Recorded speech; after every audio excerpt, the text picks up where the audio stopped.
എൻ്റെ മാതാവിനും ഈശോയ്ക്കും 1000 നന്ദി പറഞ്ഞോട് തുടങ്ങുന്നു. എൻ്റെ പേര് അജിൻസ് ടി സജി.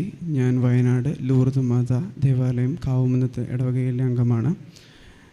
എൻ്റെ അമ്മയാണ് കഴിഞ്ഞ വർഷം മാർച്ചിൽ ഇവിടെ വന്ന് ഉടമ്പടി എടുത്തത്. എൻ്റെ അമ്മ എനിക്കായിട്ട് വെച്ച ഉടമ്പടി എന്ന് പറയുന്നത് ജർമ്മൻ ലാംഗ്വേജ് പഠിച്ച് A1 A2 B1 പാസ്സായി ജർമ്മനിക്ക് പോകുവാൻ വേണ്ടിയായിരുന്നു. പഠിച്ചു തുടങ്ങുന്ന സമയത്ത് എനിക്ക് ഭയങ്കര പാടായിരുന്നു. അപ്പം ഞങ്ങളുടെ ക്ലാസ്സിൽ 12 പേരുണ്ടായി. 12-ൽ 12ാമനായിരുന്നു ഞാൻ.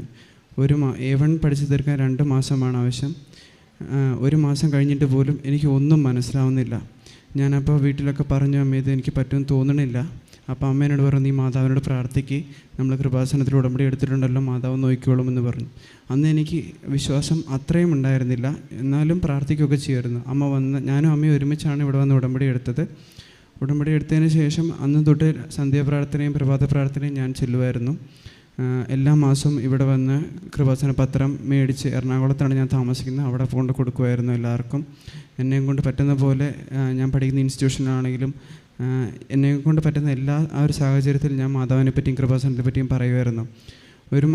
അപ്പോൾ എൻ്റെ ക്ലാസ് ടീച്ചർ എന്നോട് പറഞ്ഞു, അൻസേ നീ ഇങ്ങനെ പഠിച്ചാൽ നീ ജർമ്മനി പോവില്ല, നീ പാസ്സാവില്ല എന്ന് പറഞ്ഞു. അപ്പം ഞാൻ പറഞ്ഞു, ഞാൻ പാസ്സാവും, എന്നെ മാതാവ് പാസ്സാക്കും, ഞാൻ ജർമ്മനി പോകുമെന്ന് ഞാൻ പറഞ്ഞു. ഞാനിവിടെ വന്ന ദിവസം തന്നെ ഇവിടുത്തെ മാതാവിൻ്റെ ഒരു ഫോട്ടോ എടുത്ത് വാൾപേപ്പർ ആക്കിയായിരുന്നു വാട്സപ്പിൽ. ഞാൻ അന്ന് പറഞ്ഞായിരുന്നു, ഞാൻ ജർമ്മനിയിൽ എത്തിയിട്ടേ ഇനി വാൾപേപ്പർ മാറ്റൂ, അല്ലെങ്കിൽ ഞാൻ പുറത്ത് പോയിട്ടേ മാറ്റൂ, അതുവരെ ഞാൻ സാക്ഷ്യമായിട്ടത് വെക്കും എന്ന് പറഞ്ഞു. പിന്നെ ഞാനിവിടെ ആദ്യമായിട്ട് പ്രാർത്ഥിക്കുന്ന സമയത്ത് തന്നെ ഞാൻ ഇവിടെ വന്നിരുന്ന് പ്രാർത്ഥിക്കുമ്പോൾ ഇവിടെ സാക്ഷ്യം പറയുന്നുണ്ടായിരുന്നു. അപ്പോൾ ഞാൻ ചോദിച്ചു, ഞാൻ അമ്മയോട് കൃപാസന മാതാവിനോട് ഞാൻ അന്നേ പറഞ്ഞു, എന്നെ ഒരു സാക്ഷിയായിട്ട് ഉയർത്തണം ഇവിടെ. പക്ഷേ ഇവിടുന്ന് പോയതിന് ശേഷം 1 മാസം കഴിഞ്ഞു, A1 എക്സാം കഴിഞ്ഞു, ഞാൻ പാസ്സായി. അപ്പോൾ എല്ലാവർക്കും ഭയങ്കര ഷോക്കിംഗ് ആയിരുന്നു എങ്ങനെയോ പാസ്സായിരുന്നു. പക്ഷേ ഞാൻ ഉറച്ചു വിശ്വസിച്ചിരുന്നു മാതാവിനെ പാസ്സാക്കും. അത് കഴിഞ്ഞപ്പോൾ ഞാൻ എല്ലാവരോടും പറയുകയും ചെയ്തു, ആരൊക്കെ പോയില്ലെങ്കിലും ഞാൻ ജർമ്മനി പോയിരിക്കും, എന്നെ മാതാവ് കൊണ്ടാകും. അങ്ങനെ ഞാൻ പ്രാർത്ഥിച്ചു. അങ്ങനെ 9 മാസം കൊണ്ട് A1 A2 B1 ഞാൻ എഴുതി പാസ്സായി. എക്സാം എഴുതുന്ന സമയത്ത് അമ്മയിൽ നിന്ന് ഉപ്പൊക്കെ വാങ്ങി കാശ് രൂപയൊക്കെ ആയിട്ടാണ് ഞാൻ എക്സാം എഴുതാൻ പോയത്. ഞാൻ മാതാവിനോട് പറഞ്ഞു, അമ്മേ എനിക്കൊന്നും അറിയത്തില്ല, എല്ലാവരും പറയുന്ന അമ്മയ്ക്കറിയാലോ, എനിക്കൊന്നും അറിയത്തില്ല, മാതാവ് നോക്കിക്കോണം. എൻ്റെ അച്ഛൻ പറയുന്ന പോലെ not with you merit with you grace എന്ന് പറഞ്ഞാൽ ഒരൊറ്റ കാര്യത്തിലാണ് ഞാൻ വിശ്വസിച്ചാണ് വന്നുകൊണ്ടിരുന്നത്. അതിനുശേഷം ഞാൻ എക്സാം എഴുതി, ഞാൻ വിശ്വാസപ്രമാണം ചൊല്ലി തുടങ്ങി. എനിക്ക് ക്വസ്റ്റ്യൻ പോലും വായിച്ചിട്ട് മനസ്സിലാവുന്നുണ്ടായിരുന്നില്ല. പക്ഷേ എന്നാൽ എനിക്ക് മാതാവിനോട് ഞാൻ പറഞ്ഞു, മാതാവേ അങ്ങയുടെ അത്ഭുതത്തിന് കാത്തിരിക്കുകയാണ് ഞാൻ, എൻ്റെ ഇവിടെ ഇടപെടണമേ, അങ്ങയുടെ അത്ഭുതം എന്നെ കാണിക്കണമെന്ന് പറഞ്ഞു. ഇത് എഴുതി തുടങ്ങി, ഞാൻ പയ്യെ എഴുതി തുടങ്ങി. എക്സാം എഴുതി കഴിഞ്ഞപ്പോൾ എനിക്ക് വല്ലാത്തൊരു അനുഭവമായിരുന്നു. അതുവരെ ഇല്ലാത്തൊരു അനുഭവം എനിക്ക് അന്ന് ഫീൽ ചെയ്തു. അപ്പോൾ എനിക്ക് മനസ്സിലായി, ഞാൻ ഇവിടെ സാക്ഷ്യം പറഞ്ഞ് കേട്ടിട്ടുണ്ട്, ഇങ്ങനെ വിറയ്ക്കുന്നതും കുളിര് പോലും മണം എന്നൊക്കെ അങ്ങനെ ഒരുപാട് കേട്ടിട്ടുണ്ട്. അപ്പോൾ ആ ഒരു അവസ്ഥയായിരുന്നു എനിക്ക്. അപ്പോൾ ഞാൻ അപ്പം തന്നെ ഒരുപാട് സന്തോഷിച്ചു. എൻ്റെ പേടി അപ്പോഴേ പോയി. ഞാൻ എക്സാം എഴുതി കഴിഞ്ഞ് ഞാൻ എൻ്റെ അമ്മയോട് മാത്രം പറഞ്ഞു, അമ്മേ എനിക്കിങ്ങനെയൊക്കെ ഉണ്ടായി, മാതാവ് പാസ്സാക്കും, ഞാൻ എന്തായാലും പാസ്സാകുമെന്ന് പറഞ്ഞു. വേറെ ആർക്കും ഒരു പ്രതീക്ഷ ഉണ്ടായിരുന്നില്ല, വേറെ ആരോടൊന്നും പറഞ്ഞില്ല, അറിയത്തില്ല, റിസൾട്ട് വരുമ്പോൾ നോക്കാം എന്നാണ് ഞാൻ പറഞ്ഞുകൊണ്ടിരുന്നത്. അത് കഴിഞ്ഞ് ഞാൻ അത്ഭുതകരമായി 1 മാസം കഴിഞ്ഞ് റിസൾട്ട് വന്നു. ഞാൻ 63% കൊണ്ട് പാസ്സായി. പാസ് മാർക്ക് 60ആണ്, പക്ഷേ 63% കൊണ്ട് ഞാൻ പാസ്സായി. അതിനുശേഷം ഫെബ്രുവരി 2-ാം തീയതിയാണ് ഞാൻ ഇവിടെ വന്ന് ഉടമ്പടി എടുക്കുന്നത്. ഞാൻ സാക്ഷ്യം പറയാൻ വന്നപ്പോൾ ഇവർ എന്നോട് പറഞ്ഞു, ഉടമ്പടി എടുക്കണം, അല്ലാത്ത സാക്ഷ്യം പറയാൻ പറ്റില്ല. അങ്ങനെ ഞാൻ പിന്നെയും പോയി ഒരുപാട് ഞാൻ ഒരുങ്ങി പ്രാർത്ഥിച്ച് തന്നെ ഞാൻ വന്നിവിടെ ഉടമ്പടി എടുത്തു. ഉടമ്പടി എടുത്ത് ഞാൻ 6 കാര്യം വെച്ചതിൽ ആദ്യത്തെ കാര്യം, എനിക്ക് സെപ്റ്റംബർ ഇൻടേക്കിൽ ജർമ്മനിക്ക് പോകാൻ സാധിക്കണമെന്നായിരുന്നു. ആ സമയത്ത് ഒരുപാട് ഏജൻസികൾ മാറി വരുന്നു. ഒരു ഏജൻസിയിൽ 7 ലക്ഷം കൊടുത്താൽ പോകാമെന്ന് പറയുന്നു, 4.5 ലക്ഷം കൊടുത്താൽ പോകാമെന്ന് പറയുന്നു. വേറെ ഏജൻസി കൊടുത്തിട്ട് പൈസ അവരൊന്നും ചെയ്യുന്നില്ല. അപ്പോൾ പൈസ 30,000 കൊടുത്തു. ഇങ്ങനെയുള്ള കുറേ ഏജൻസികൾ വന്നപ്പോൾ ഏതിലോട്ട് പോകണമെന്ന് എനിക്കറിയില്ല. അപ്പോൾ അതിനു വേണ്ടി ഒരുപാട് ഞാൻ പ്രാർത്ഥിച്ചു. ഇവിടെ വന്ന് എല്ലാ മാസവും വന്ന് ഇവിടെ ഇരുന്ന് പ്രാർത്ഥിച്ചു, അമ്മേ ഒന്ന് തെളിച്ച് തരണമേ എന്ന് ഞാൻ പ്രാർത്ഥിച്ചു. പ്രാർത്ഥനയ്ക്ക് ശേഷം പെട്ടെന്നാണ് ട്രിവാൻഡ്രത്ത് നിന്ന് ഒരു കോൾ വരുന്നത്, അവിടെ ഒരു ഏജൻസി ഉണ്ട്, 3 ലക്ഷം രൂപയ്ക്ക് നമുക്ക് പോകാം.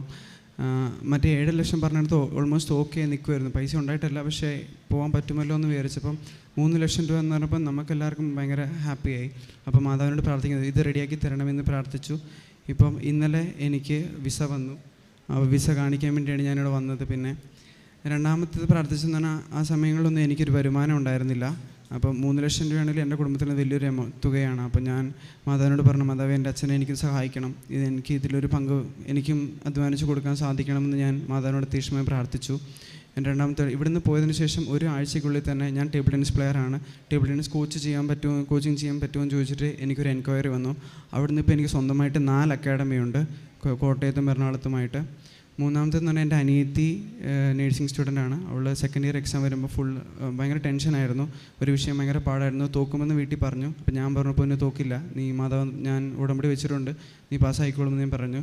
അവൾക്ക് 2 ആഴ്ച മുന്നേ റിസൾട്ട് വന്നു. അവളും എല്ലാ വിഷയത്തിനും പാസ്സായി. അവൾക്ക് പാടായിരുന്നിരുന്ന പറഞ്ഞതിനും അത്യാവശ്യം നല്ല മാർക്കോടെ അവൾ എക്സ്പെക്ട് ചെയ്തതിനേക്കാൾ ഒരുപാട് മേലെ മാർക്കോടെ അവൾ പാസ്സായി. നാലാമത്തെ പറഞ്ഞാൽ കുടുംബത്തിൽ സമാധാനവും സന്തോഷവും ഉണ്ടാവണം, എല്ലാ കുടുംബത്തിലെ മൊത്തം ആരോഗ്യസ്ഥിതി എല്ലാം മെച്ചപ്പെടണം എന്നൊക്കെയായിരുന്നു. അതിലും ഒരുപാട് സന്തോഷം സമാധാനം കുടുംബത്തിലായി.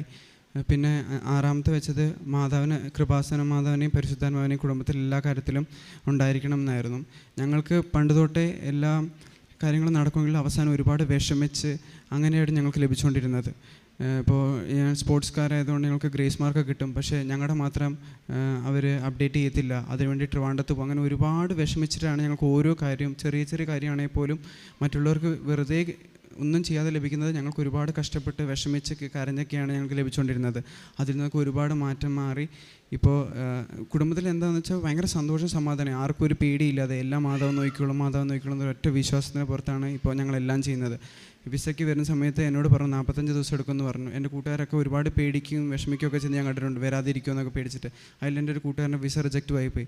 പക്ഷേ എൻ്റെ മാത്രം എനിക്കൊരു പേടി ഉണ്ടായിരുന്നില്ല, കാരണം എനിക്കറിയാമായിരുന്നു എൻ്റെ മാതാവ് എന്നെ കൈവിടില്ല, എനിക്ക് പോകാൻ പറ്റും. 20 ദിവസം കൊണ്ട് എനിക്ക് വിസ വന്നു. ഇതൊക്കെയാണ് ഞാൻ ഉടമ്പടി വെച്ച് എനിക്ക് നടന്ന് കിട്ടിയത്. ഞാൻ വെച്ച 6 എണ്ണം എനിക്ക് നടന്ന് കിട്ടി. പിന്നെ ഞാൻ എൻ്റെ ഇതല്ലാതെ പറയുകയാണെങ്കിൽ ചെറുതും വലുതുമായിട്ട് ഇപ്പോൾ ഡ്രൈവിംഗ് ലൈസൻസ് ഇതൊന്നും ഒരുപാട് ട്രെയിനിങ് ഒന്നുമില്ല. മാതാവിൻ്റെ കാശ് രൂപം വെച്ച് ഞാൻ പോയി മാതാവെ നീ ഓടിക്കണമേ എന്ന് പറഞ്ഞു. മാതാവ് എനിക്ക് ലൈസൻസ് തന്നു. പിന്നെ എൻ്റെ ഒരു കൂട്ടുകാരി ഉണ്ടായിരുന്നു, അവളുടെ ചേച്ചിക്ക് തീരെ വയ്യ, ഒരു 4-5 ദിവസമായിട്ട് പനി വേറെ അങ്ങനെ വല്ലാത്തൊരവസ്ഥയിൽ നിൽക്കുമായിരുന്നു. എന്ന് രാത്രിയാകുമ്പോൾ ഭയങ്കരമായിട്ട് പനിച്ചുത്തുള്ളും, അങ്ങനത്തെ ഒരു പനിയായിരുന്നു. പക്ഷേ ഡോക്ടർമാർ എന്തൊക്കെ മരുന്ന് കൊടുത്തിട്ടും പനി കുറയുന്നില്ല. അതിനുശേഷം അപ്പോൾ ഇവിടെ എന്നോട് ഒരു ദിവസം വിളിച്ച് പറഞ്ഞു ഒന്ന് പ്രാർത്ഥിക്കണമേ എന്നൊക്കെ അങ്ങനെ പറഞ്ഞു. അപ്പോൾ ഞാൻ പറഞ്ഞു ഞാൻ എന്തായാലും പ്രാർത്ഥിക്കാം. പിന്നെ ഞാൻ അവൾക്കൊരു കാശുരൂപം കൊടുത്തിട്ടുണ്ടായിരുന്നു, എൻ്റെ കൂട്ടുകാർക്കൊക്കെ ഞാൻ കാശുരൂപം കൊടുത്തിട്ടുണ്ടായിരുന്നു. ആ കാശുരൂപം ഞാൻ പറഞ്ഞു നീ ചേച്ചീൻ്റെ തലയിൽ വെച്ച് ഒരു 3 പ്രാവശ്യം വിശ്വാസ പ്രമാണം ചെല്ല്, ബാക്കി മാതാന്ന് നോക്കിക്കോളും, ഒരു കുഴപ്പമുണ്ടാവില്ല എന്ന് പറഞ്ഞു. അവർ നെക്സ്റ്റ് ഡേ പനി കുറഞ്ഞില്ല വലിയൊരു ആശുപത്രിയിലോട്ട് മാറാൻ വേണ്ടി നിൽക്കുമായിരുന്നു. അന്നപ്പോൾ അവർ പോകാത്തതിന് കാരണം അവിടുത്തെ ഹോസ്പിറ്റലിൽ അന്വേഷിച്ചപ്പോൾ ഡോക്ടർ ഉണ്ടായില്ല. അപ്പോൾ ഞാൻ പറഞ്ഞു എവിടെയും പോകേണ്ടി വരില്ല, നാളെ നിങ്ങൾ വീട്ടിൽ പോവും, നീ വിശ്വാസത്തോടെ പ്രാർത്ഥിക്ക്, വിശ്വാസ പ്രമാണം ചെല്ലുമെന്ന് പറഞ്ഞു. അങ്ങനെ ഞാനും മാതാവിനോട് പറഞ്ഞു മാതാവേ ഇതിപ്പോൾ നീ അവൾക്കറിയാം ഞാൻ പ്രാർത്ഥിക്കുന്ന കാര്യമൊക്കെ അറിയാം, ഇപ്പം നീ ഇവിടെ അത്ഭുതം കാണിക്കണം എന്ന് പറഞ്ഞ് ഞാനും ഒരുപാട് നേരം ഇരുന്ന് പ്രാർത്ഥിച്ചു. പിറ്റേ ദിവസം രാവിലെ ചേച്ചിക്ക് ഒരു പനിയില്ല, ഒരു പ്രശ്നമില്ല. അന്ന് തന്നെ അവർ ഡിസ്ചാർജ് ആയി. ചേച്ചിനോട് അവൾ ചോദിച്ചു എന്തെങ്കിലും തോന്നിയോ എന്ന് ചോദിച്ചപ്പം രാത്രി എന്തോ വന്ന് എൻ്റെ നിന്ന് പോകുന്ന പോലെ എനിക്ക് തോന്നി. രാവിലെ ആയപ്പോഴേക്കും പിന്നെ നല്ലോണം കിടന്ന് ഉറങ്ങി. രാവിലെ ആയപ്പോഴേക്കും എനിക്ക് ഒരു കുഴപ്പമില്ല എന്ന് ചേച്ചി പറഞ്ഞു. ഇങ്ങനെ ഒരുപാട് കാര്യങ്ങൾ. പിന്നെ ഞാൻ ചെയ്തതെന്ന് വെച്ചാൽ കൃപയ്ക്കായിട്ട് ഞാൻ ചെയ്തതെന്താണെന്ന് വെച്ചാൽ അച്ഛൻ എപ്പോഴും പറയുമായിരുന്നു ഒരു മിനിമം കൃപ നമുക്ക് വേണം അങ്ങനെ. അപ്പോൾ അതെപ്പോഴും കീപ്പ് ചെയ്യാൻ ഞാൻ ശ്രദ്ധിച്ചിരുന്നു. ഞാൻ ഒരു സാക്ഷിയൊക്കെ ഇവിടെ നിന്ന് കേട്ടിട്ടുണ്ട്, ഒരു ചേട്ടൻ ഫുട്പാത്തിലുള്ളവർക്കൊക്കെ ഭക്ഷണം എണീപ്പിച്ചിട്ട് ഉറങ്ങി കിടക്കുന്നവരെ എണീപ്പിച്ച് ഭക്ഷണം മേടിച്ചു കൊടുക്കുന്നത്. അന്ന് ഇത് കേൾക്കുന്നതിന് മുന്നോട്ട് ഞാൻ അതൊക്കെ ചെയ്യുന്നുണ്ടായിരുന്നു. മിനിമം എനിക്ക് വരുമാനം വന്നു തുടങ്ങിയതിന് ആ സമയങ്ങളിൽ ഞാൻ ഡെയിലി 4-5 പേർക്കെങ്കിലും, ചിലപ്പോൾ ദോശയും ചമ്മന്തിയാണെങ്കിൽ പോലും ഞാൻ 4-5 പേർക്ക് രാത്രി ഭക്ഷണം മേടിച്ച് കൊടുക്കുമായിരുന്നു. എനിക്ക് വരുമാനം ഇല്ലാത്ത സമയത്താണ് ആ കാലത്ത് അമ്മ ഉടമ്പടി എടുത്ത ആ സമയത്ത് എൻ്റെ ഭക്ഷണം എനിക്കെന്നും, ഞാൻ ഹോസ്റ്റലിലാണ് താമസിക്കുന്നത്, അപ്പോൾ എനിക്ക് എന്നും ഒരു പൊതി ചോറ് വരും. ആ ചോറ് എൻ്റെ പകുതി എടുത്ത് ബാക്കി പകുതി ഞാൻ ഇങ്ങനെയുള്ളവർക്ക് കൊടുക്കുമായിരുന്നു. അപ്പോൾ അങ്ങനെ ഞാൻ കൊടുക്കും തോറും എനിക്ക് ദൈവം തരുന്നുണ്ടായിരുന്നു. ഞാൻ കോച്ചിങ് അതുകൊണ്ട് ഒന്നിന്ന് മാറി ഒരു മാസം കൊണ്ടാണ് 4 അക്കാഡമി തുറക്കാൻ എനിക്ക് സാധിച്ചത്. ഇന്നിപ്പോൾ ഞാൻ ഈ സെപ്റ്റംബർ ഫസ്റ്റ് വീക്ക് ഞാൻ ജർമ്മനിയിലോട്ട് പോവുകയാണ്. ടിക്കറ്റ് ഫസ്റ്റ് വീക്കിനുള്ളിൽ എടുത്തു തരുമെന്നാണ് പറഞ്ഞത്. ഏജൻസി തന്നെ അതും എടുത്തു തരും, വേറെ ഇതൊന്നുമില്ല. ഇത്രയും ചെയ്തെന്ന് എൻ്റെ അമ്മയ്ക്ക് 1000 നന്ദി ഞാൻ പറയുന്നു.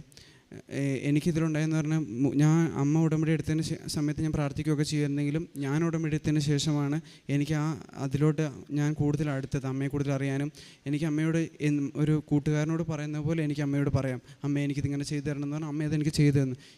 ഇത്രയും ഈ 1 വർഷമായിട്ട് ഞാൻ ചോദിച്ചതൊന്നും അമ്മ എനിക്ക് തരാതിരുന്നിട്ടില്ല, ഒരു കാര്യം പോലും തരാതിരുന്നത് പറയാനില്ല. അങ്ങനെ വിശ്വാസത്തിൽ വളരെ ഞങ്ങളുടെ കുടുംബത്തിനായാലും എനിക്കായാലും ഒരുപാട് ഞങ്ങൾ പ്രാർത്ഥനയിലാണെങ്കിലും മുന്നേ പ്രാർത്ഥിക്കുകയും ചെയ്യും. ഇന്ന് രാവിലെ വീടൊക്കെ പള്ളീൻ്റെ അടുത്തായതുകൊണ്ട് ഇന്ന് രാവിലെ പള്ളിയിലൊക്കെ പോകുമായിരുന്നു. എന്നാൽ പോലും ഇവിടെ വന്ന് ഉടമ്പടി എടുത്തതിന് ശേഷം വിശ്വാസ ജീവിതത്തിൽ ഒരുപാട് മാറ്റങ്ങൾ വന്നു. എല്ലാവരെയും സ്നേഹിക്കാൻ പറ്റുന്ന പോലെ എൻ്റെ മുന്നിൽ കൈ നീട്ടുന്ന ആരെയും ഞാൻ വെറുതെ വിടാറില്ല. എല്ലാവർക്കും എന്നെ കൊണ്ട് സാധിക്കുന്നതിലപ്പുറം ഞാൻ ചെയ്തു കൊടുക്കാറുണ്ട്.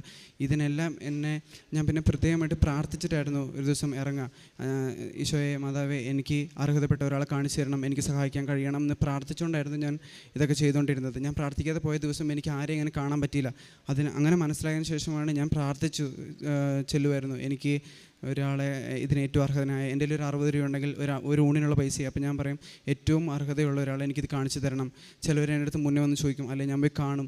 അങ്ങനെ പ്രാർത്ഥിച്ചുകൊണ്ടായിരുന്നു ഞാൻ ഇതിനൊക്കെ ഇറങ്ങിക്കൊണ്ടിരുന്നത്. ഇതിനൊക്കെ ഞാൻ പ്രാർത്ഥിക്കുന്നത്, എനിക്ക് അതിനുള്ള ശക്തി തരണമേ മാതാവേ, നീ ഇല്ലെങ്കിൽ ഇത് നടക്കില്ല, അർഹതപ്പെടാത്ത എന്ന് വെച്ചാൽ ഒരുപാട് പൈസ അർഹതപ്പെടാത്തവർക്ക് പോയിട്ടുമുണ്ട്. പക്ഷെ അതൊക്കെ ദൈവനാമത്തിൽ ഞാൻ ചെയ്തതായിട്ട് ഞാൻ വിശ്വസിക്കുന്നുണ്ട്. ഇത്രയും ചെയ്തെന്ന് എൻ്റെ അമ്മയ്ക്കും എൻ്റെ ഈശോയ്ക്കും 1000 നന്ദി പറയും. ഈ പ്രാർത്ഥിക്കുമ്പം എല്ലാവർക്കും തണുപ്പ് പോലെ വരും, അല്ലെങ്കിൽ വല്ലാത്തൊരു അനുഭവം ഉണ്ടാകുമെന്നൊക്കെ ഞാൻ പറഞ്ഞ് കേട്ടിട്ടേ ഉള്ളൂ. പക്ഷേ അത് എനിക്കുണ്ടായപ്പോഴാണ് ഞാൻ വിശ്വസിച്ചതെന്ന് ഇയാൾ പറയുമ്പം ഇടയ്ക്ക് പറയാനുണ്ട്. ഇത് തന്നെയാണ് ഈ ഒരാൾ അവിശ്വാസിയായിരിക്കുന്ന ഒരാൾ വിശ്വാസത്തിലേക്ക് വരുന്നതിൻ്റെ ഒരു ഗ്യാപ്പ് അല്ലെങ്കിൽ ഒരു എൻട്രി പോയിൻ്റ് എന്ന് പറയുന്നത് ദൈവാനുഭവം എന്നുള്ളതാണ്. ഈ ദൈവാനുഭവം ഒരാൾക്ക് ലഭിക്കുമ്പോൾ അത് പ്രായഭേദമന്യേ ഒരാൾ വിശ്വാസത്തിൻ്റെ ആഴത്തിലേക്ക് കടന്നു വരും. ഈ ദൈവാനുഭവത്തെ തന്നെയാണ് നമ്മൾ അടയാളങ്ങളെന്ന് വിളിക്കുന്നത്. ഇതാണ് ഇവിടെ ഓരോരുത്തരും അത് വന്ന് പറയുന്നതും. അതുതന്നെയാണ് സാക്ഷ്യം കേൾക്കണമെന്ന് പറയുന്നത്. ഓരോരുത്തരുടെ അനുഭവം വ്യത്യസ്തമാണ്. ഏറെ പ്രത്യേകിച്ച് ഈ മകൻ്റെ ജീവിതത്തിൽ ദൈവം പ്രവർത്തിച്ചത് അവന് പറയാനുണ്ട്. ഇവിടെ ഉടമ്പടി എടുത്ത് പോയതിന് ശേഷം ഞാൻ ഇതിനെക്കുറിച്ച് ടെൻഷൻ അടിച്ചിട്ടില്ലെന്നുള്ള അല്ലെങ്കിൽ എനിക്ക് പേടിയില്ല. എല്ലാവരും പോകത്തില്ല എന്ന് പറയുമ്പോഴും പഠിപ്പിച്ചവർ പോലും തോൽക്കാനാണ് സാധ്യത എന്ന് പറയുമ്പോഴും അല്ലെങ്കിൽ ഈ മകന് പേടിയില്ലാത്തതെന്ന് പറഞ്ഞാൽ ഇത് അമ്മ ഏറ്റെടുത്തിട്ടുണ്ട്, അമ്മ നടത്തിത്തരും. ഇവിടെ പറയണുണ്ട്, ഞാൻ അന്ന് ഇവിടുത്തെ മാതാവിൻ്റെ വാൾപേപ്പറാക്കി ഞാൻ അവിടെ പോയതിനു ശേഷം മാറത്തുള്ളൂ. ഇതൊരു വിശ്വാസത്തിൽ ഒരാളുടെ വളർച്ചയുടെ ആദ്യത്തെ പടവുകളാണ്. ഒപ്പം തന്നെ പരീക്ഷ എഴുതുന്ന സമയത്തുമൊക്കെ ഇങ്ങനെ ഉണ്ടാകുന്ന തോന്നലുകളെ ദൈവാനുഭവങ്ങളാണെന്ന് മനസ്സിലാക്കാനുള്ള വലിയൊരു ബോധ്യം നൽകി. പിന്നെ അവസാനം ഈ മകൻ പറയുന്നുണ്ട് എങ്ങനെയാണ് തൻ്റെ ജീവിതത്തിൽ എന്ത് ചെയ്യുമ്പോഴും പ്രാർത്ഥിച്ച് ചെയ്യാനായിട്ട് ഒരു ചെറുപ്പക്കാരൻ ആരംഭിക്കുന്നു, അല്ലെങ്കിൽ അവൻ ചെയ്യുന്ന എല്ലാ പ്രവർത്തനങ്ങളും ദൈവം അവനെ അനുഗ്രഹിക്കുന്നതായിട്ട് മനസ്സിലാക്കാനായിട്ട് അവന് സാധിക്കുന്നുണ്ട്. അപ്പം മുൻപോട്ടുള്ള യാത്രയും മാതാവ് ഏറ്റെടുക്കുമെന്നുള്ള വലിയ ബോധ്യത്തിലേക്ക് എത്തുന്നുണ്ട്. അപ്പോൾ അമ്മ ഇങ്ങനെ കൂടെ വരും എന്നുള്ള വലിയ വിശ്വാസത്തിലേക്ക് ഈ മകൻ എത്തിച്ചേരാനായിട്ട് അവൻ്റെ അനുഭവങ്ങൾ കാരണമാകുന്നുണ്ട്, ഇവിടെ വന്നത് കാരണമാകുന്നുണ്ട്. അതിനേക്കാളപ്പുറം ഇങ്ങനെ മാതാവ് ചെറുതായിട്ടുള്ള അനുഭവങ്ങൾ പോലും ദൈവം കൂടെ ഉണ്ട് എന്ന് മനസ്സിലാക്കാനായിട്ടുള്ള വിശ്വാസം വർദ്ധിക്കുന്നുണ്ട്. ഇത് തന്നെയാണ് ഉടമ്പടി പ്രാർത്ഥന. അല്ലെങ്കിൽ ഈ മകന് ജർമ്മനി പോകാൻ സാധിക്കുന്നു എന്നതിനേക്കാൾ അപ്പുറം ദൈവം കൂടെയുണ്ടെന്ന് ഇവൻ മനസ്സിലാക്കിയ നിമിഷം തൊട്ട് അമ്മ കൂടെയുണ്ട്, അമ്മയോട് പ്രാർത്ഥിച്ചാൽ മതി, എന്തും പ്രാർത്ഥിച്ച് ചെയ്താൽ ശരിയാകും എന്നാണ് അവസാനം പറഞ്ഞ് നിർത്തുന്നത്. ഇനിയൊന്നും ടെൻഷനൊന്നുമില്ല, ഇനി എല്ലാം അമ്മ നോക്കും. അപ്പോൾ ഈ ഒരു വിശ്വാസത്തിലേക്ക് ഒരാൾ വരുന്നുണ്ട്, അതാണ് ഏറ്റവും വലിയ അത്ഭുതം.